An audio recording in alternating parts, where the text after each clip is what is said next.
Welcome to News at 10. I'm Brendan Lepore. The Yang di-Pertuan Agong Al-Sultan Abdullah Rayatuddin Al-Mustafa Billah Shah and the Raja Permaisuri Agong Tunku Haja Aziza Aminah Maimunah Iskandaria wish Muslims in the country a happy Maulidul Rasul celebration in observance of the birthday of Prophet Muhammad. Their Majesties conveyed their wish through a posting on the Istana Negara Instagram account today. In the Instagram post, the royal couple said Prophet Muhammad is the best leader of all times who should be emulated by every Muslim. Their Majesties also urge all Muslims to emulate the attitude and sunnah of the Prophet in our daily lives. Al-Sultan Abdullah and Tunku Haja Aziza also encourage Muslims to increase our salawat or prayers of peace and blessings upon the beloved Prophet Muhammad and pray for everyone to receive intercession from God at Masha. Meanwhile, Prime Minister Tan Sri Muhyiddin called up all Muslims celebrating Maulidul Rasul to engage in munajat, especially in these challenging times amidst COVID-19. In addition to striving to restore the country's economy and strengthening the bonds and unity of the Rakyat.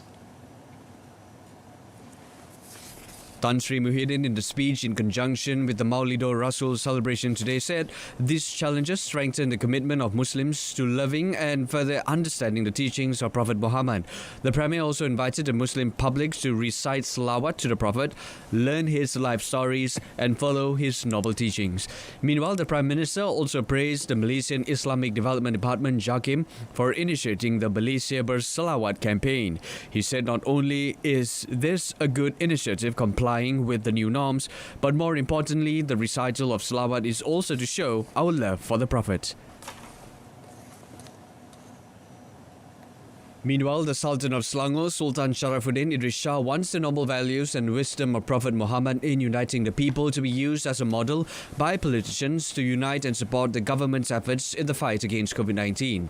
In a message in conjunction with the Maulidul Rasul 1442 Hijrah celebration posted on the Facebook page of the Selangor Royal Office today, Sultan Sharafuddin said the politicians should unite and move forward to find the best solution to ensure the people continue to live in peace and harmony.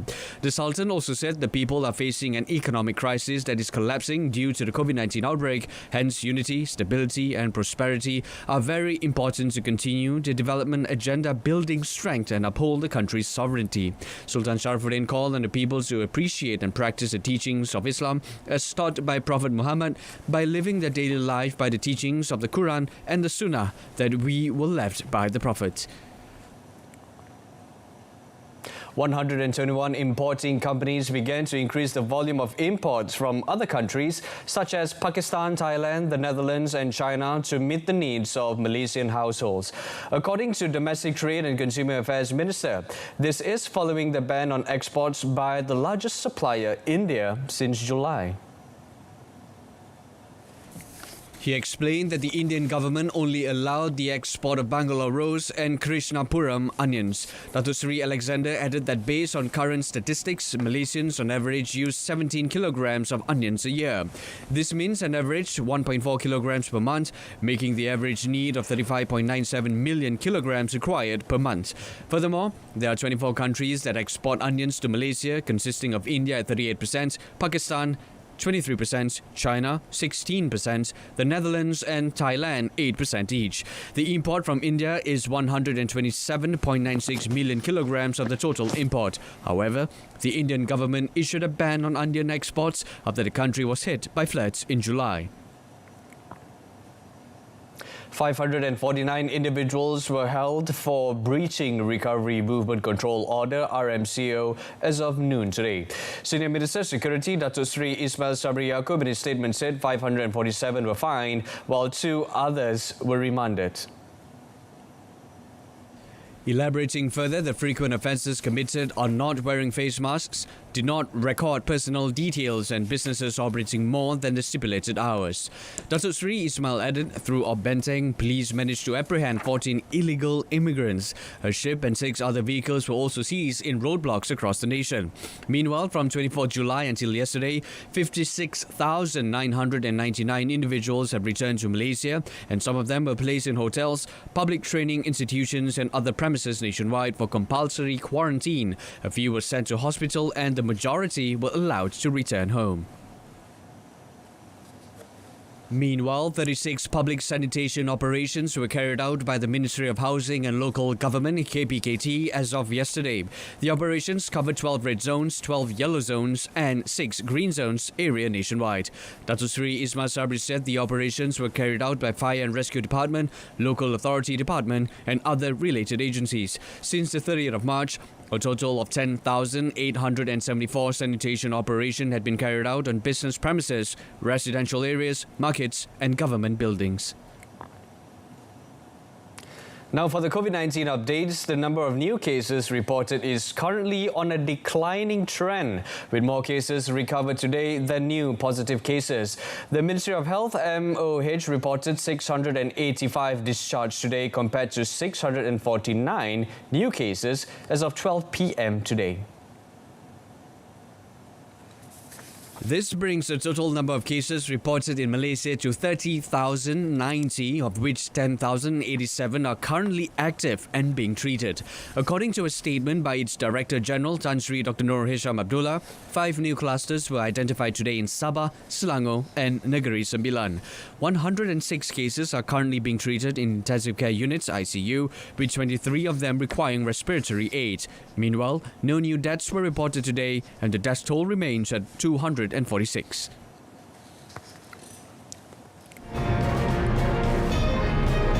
Coming up, Sabah government channels aid for tourism sector activists.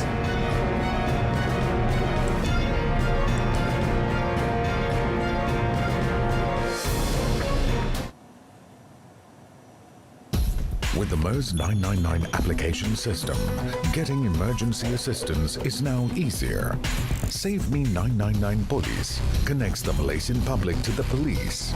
Save Me 999 Deaf for those with hearing or speech impairments.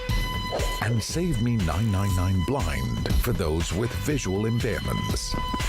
Download now for free on your smartphones. MERS 999 and applications make emergency calls easier. Welcome back. The Sabah government will channel a 300 ringgit assistance to tourism industry activists to ease their burden after their source of income were affected by the spread of COVID-19. Sabah Tourism, Culture and Environment Minister Datuk Jafri Arifin said the assistance would be channeled to 3,957 individuals, including mountain guides, porters, tour guides and dive masters. Elaborating further, Datuk Jafri said the Sabah government has approved additional 1 million ringgit allocation in the COVID-19 Prihatin assistance for the Ministry of Tourism, Culture and Environment. A meeting between Datuk Jafri and members of the Board of Directors of Sabah Parks (TTS), Mountain Guides Association and Porters Association was held today to discuss about the welfare of TTS staff and efforts to upgrade the tourism infrastructure in Sabah to enable it to compete with the international tourism sector. Datuk Jafri further called on all affected tourism sector activists to remain resilient and at the same time improve all existing tourist attractions in preparation for future tourist arrivals.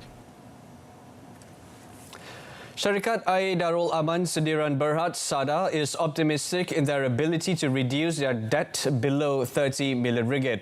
SADA, which previously recorded a debt of 147 million ringgit, has successfully reduced it by 79.33 million ringgit. In fact, the income of SADA from its operations is currently around 24 million ringgit. SADA chairman, who is also the Kedah Menteri Besar, Muhammad Sanusi Madnor, said the remaining debt is about 68 million ringgit.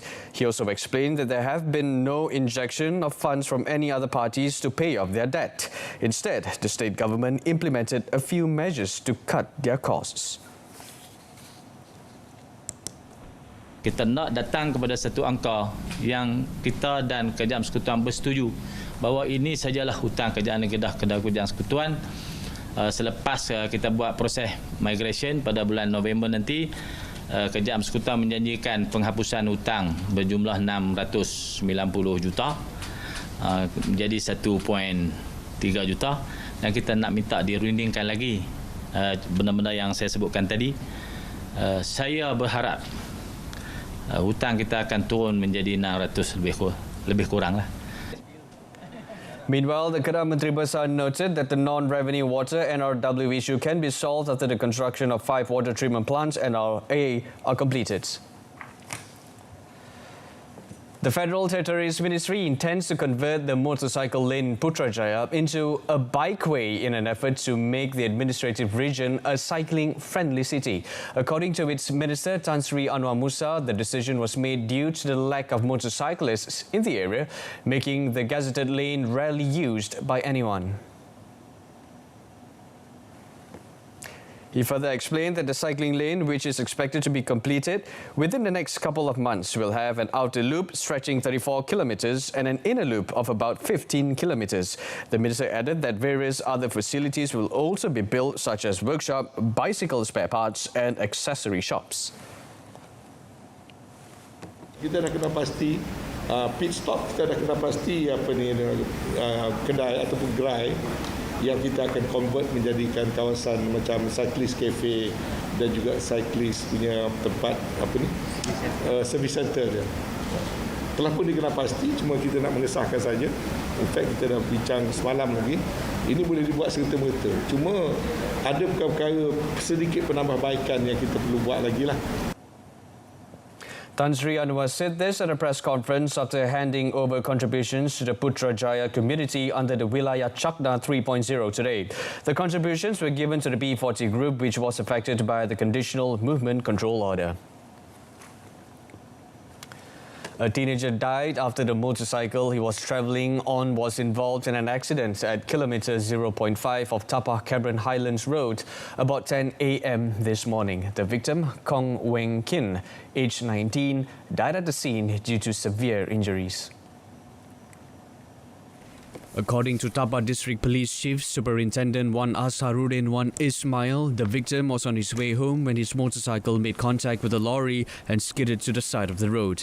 The body of the deceased was taken to the Tapah Hospital for a post-mortem. The case is being investigated under Section 41, Subsection 1 of the Road Transport Act 1987. A train with 10 passengers on board went off the tracks and derailed near the Genuang Station's Gamat Johor early this morning. According to Keretapi Tanah Melayu Berhad KTMB Chief Executive Officer Dato' Kamarul Zaman Zainal, the derailment involved 2 cars and 1 locomotive, which ran off the tracks at kilometre 595, about 5 kilometres from the Genuang Station. In a statement released, Dato' Kamarul Zaman said the train was on its way from Gemas to Johor Bahru Central Station and all passengers and staff involved were not injured in the incident. Explaining further on the matter, he said the main track can still be used and does not affect other train services. However, passengers can expect a slight delay in the southern sector between Gemas and Johor Bahru, as all trains passing through the area had been instructed to slow down. Dato' Kamarul Zaman stated that alternative vehicles were provided so that the passengers could continue their journey to Johor Bahru Central Station. He also said repair work is being carried out at the scene and the cause of the incident is still under investigation.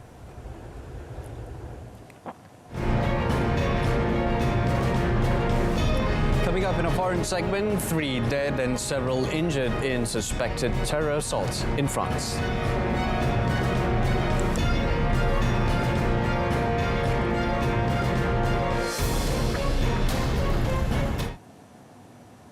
But first, a teenage Hong Kong democracy activist was charged with secession, the first public political figure to be prosecuted under a new sweeping new national security law Beijing imposed on the city. Tony Chung, 19, appeared in court charged with secession, money laundering and conspiring to publish seditious content, 2 days after he was arrested by plainclothes police in a Hong Kong coffee shop opposite the US consulate. Chung was remanded into custody until his next court hearing on the 7th of January and faces between 10 years to life in prison if convicted under the new law. He is a former member of Student Localism, a small group that advocates Hong Kong's independence from China. The group said it disbanded its Hong Kong network shortly before Beijing blanketed the city in its new security law in late June, but kept its international chapters going. The legislation, a response to huge and often violent pro-democracy protests that swept the city last year, outlawed a host of new crimes, including expressing certain political views, such as advocating independence or greater autonomy for Hong Kong. Chung and 3 other members of student localism were first arrested by a newly created National Security Police unit in July on suspicion of inciting secession via social media posts. A little-known group calling itself Friends of Hong Kong put out a statement shortly afterwards Chung's arrest on Tuesday, saying it had been trying to arrange for Chung to enter the US consulate that day and apply for asylum. AFP was not able to independently verify the group's claim. Once celebrated as democracy champions, a tight elite of elderly former political prisoners at the helm of Myanmar's ruling party now stand accused of oppression, discrimination and censorship. The National League for Democracy, NLD, is widely expected to win next week's election, 5 years after it swept to power in a landslide victory. Throngs of young people signed up to the party when the Southeast Asian nation emerged from outright military rule, eager to play their role in cementing democracy. But critics now say the top echelons of the NLD remain close to anyone who did not serve time behind bars in the fight against the former junta, effectively sidelining the youth. The average age for the 12 members of the NLD's top decision-making body, including party boss and civilian leader Aung San Suu Kyi, is more than 70. All of them were jailed or placed under house arrest for opposing the military regime. Younger members of the party were largely reduced to supporting acts for their seniors, required to ask permission to speak to anyone outside the party and submit speeches for censorship. Critics have also pointed to the NLD's flipped role, a party led by victims of political repression that is cracking down on dissenters now that it is in power. In recent weeks, 15 protesters have been arrested and 2 sentenced to 6 years behind bars for condemning alleged abuses by Myanmar's military in Rakhine State. There are currently 537 political prisoners either already sentenced or awaiting trial. Lebanon and Israel, still technically at war, were to press on with the second round of maritime border talks Thursday under UN and US auspices to allow for offshore energy exploration. The delegations were to meet for a second day in a row at a base of the UN peacekeeping force, UNIFIL, in the Lebanese border town of Nakura. A first round of talks held on the 14th of October was described as positive by a Lebanese source familiar with the negotiations. After years of quiet US shuttle diplomacy, Lebanon and Israel this month said they had agreed to begin the negotiations in what Washington hailed as a historic agreement. The announcement came weeks after Bahrain and the United Arab Emirates became the first Arab nations to establish relations with Israel since Egypt in 1979 and Jordan in 1994.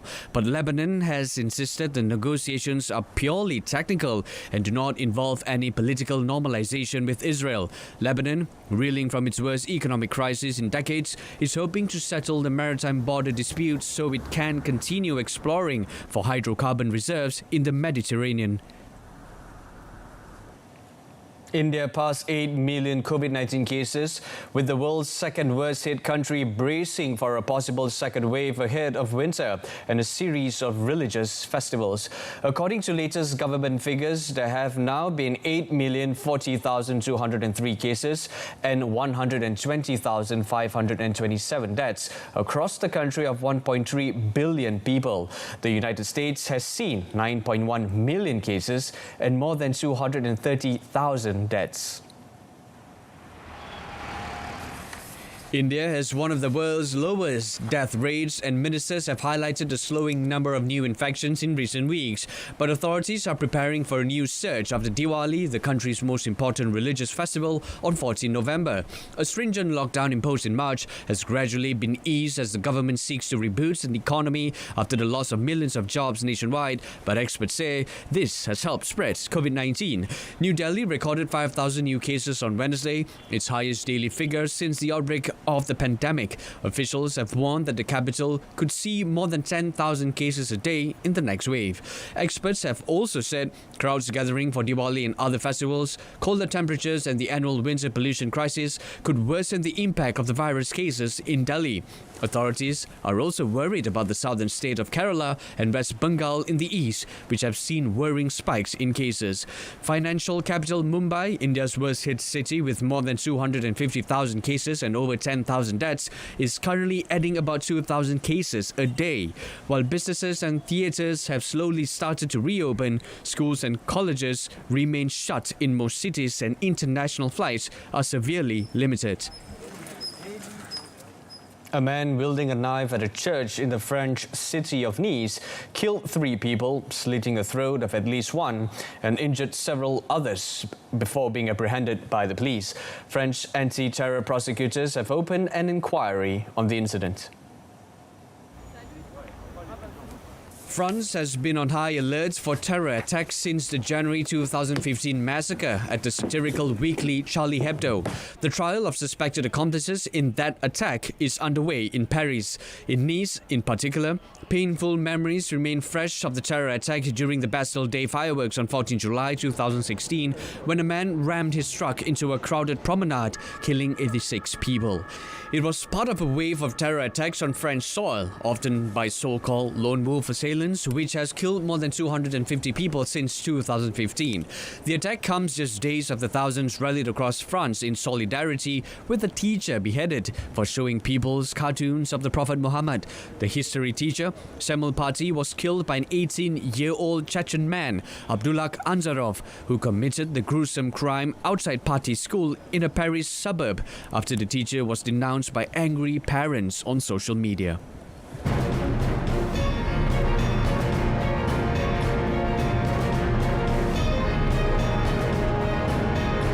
Coming up in sports, Rashford scores hat-trick as Red Devils smash Leipzig.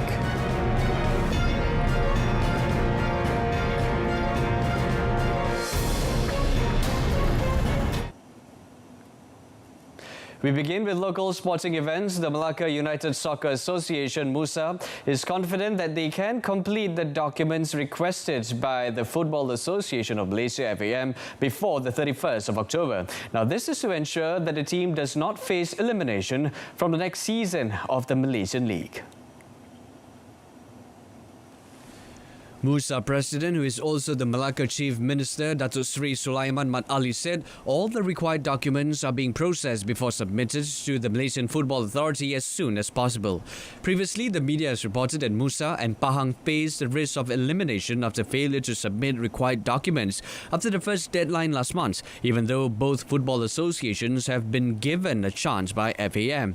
The documents missing were related to legal fees related to agencies such as the Inland Revenue Board of Malaysia, LHDN, Employees Provident Fund, EPF, as well as the Social Security Organisation, SOCSO. Both teams, as well as 3 other Premier League teams, had been given a deadline extension until the 31st of October to submit all related documents to the chairman of the first instance body, FIB, of the FAM club licensing. The Malaysian Hockey Confederation's national under-14 and under-16 tournaments for this year have been called off due to the COVID-19 pandemic. Malaysian Hockey Confederation MHC Competitions Committee Chairman Datuk Sri Aniljit Singh said that tournaments involving school players have now become almost impossible to be held due to the increase in COVID-19 cases, as it involves the participation of state representatives and cross-country travel. The Under-16 meet was supposed to be held in August initially but got postponed, while the Under-14 tournament was scheduled for November. In a statement, Aniljit said the decision to cancel the tournaments was reached last Saturday after taking into account the views and guidelines of the Ministry of Education Malaysia, MOE, Ministry of Health Malaysia, MOH, and the National Security Council, MKN. At present, said Aniljit, most schools in Malaysia are closed due to COVID-19, and cancelling the tournaments is the best option, as MHC is also sure that parents or players do not want to take risks when it comes to COVID-19. In football, substitute Marcus Rashford scored a quick-fire hat-trick for Manchester United as they overwhelmed Germany's RB Leipzig 5-0 at Old Trafford in Champions League Group H early this morning. Who started with Paul Pogba in the side and Rashford and Bruno Fernandes on the bench, took the lead in the 21st minute through Mason Greenwood, who delivered a clinical finish after being slipped through by Pogba. Rashford came on for Greenwood in the 63rd minute and soon set about deciding the match after the Germans had looked capable of causing United problems. The England striker raced to a long ball from Fernandes to make it 2-0 in the 74th minute, with the initial offside call being overturned on review. Rashford made it 3-0 after Fred robbed Marcel Sabitzer and Anthony Martial added the fourth from the penalty spot. The hat-trick inside 29 minutes was completed in stoppage time when Rashford blasted home after good work from Martial, who cut in from the left. United now have the maximum 6 points from their opening 2 games in the group. In the action in Turin, Ousmane Dembele struck early and Lionel Messi converted a lead penalty as Barcelona won 2-0 at Juventus after Alvaro Morata had 3 goals disallowed for offside for the Serie A side. Barca had 3 chances to take the lead in an extraordinary opening 2 minutes. Leonardo Bonucci made a last gasp tackle to stop Messi. Miralem Pjanic saw a shot parried by Wojciech Szczęsny and Antoine Griezmann fired against the post, and it was no surprise when they went ahead in the 14th minute. Messi found Dembele with a pinpoint crossfield pass and the Frenchman scored with a 20-meter shot which deflected off Federico Chiesa and looped beyond Szczęsny. Morata broke clear and had the ball in the net 2 minutes later, but was offside and suffered the same fate when he volleyed home from Juan Cuadrado's cross. Barca turned on the style at the start of the second half, penning Juve into their own half with some flowing passing moves. Juve thought they had equalized again when Morata turned in an acrobatic Cuadrado cross, but after a long VAR check, it was again ruled out because his left heel was offside. Juventus defender Merih Demiral was sent off for a second booking before Ansu Fati was clipped from behind and Messi emphatically converted the penalty. That concludes this evening's news at 10. In our top story, PM calls on Muslims to spend time in Munajat amid COVID-19. Join us again at 12:30 tomorrow afternoon. Till then, I'm Brendan Lepol. Stay tuned to Saluran Berita RTM and have a pleasant evening.